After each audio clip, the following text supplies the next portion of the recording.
بسم الله الرحمن الرحيم.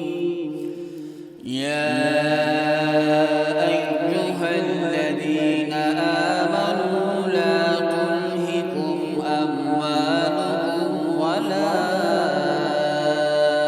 أولادكم عن ذكر الله، ومن يفعل ذلك فأولئك هم الخاسرون. وأنفقوا مما رزقناكم من قبل أن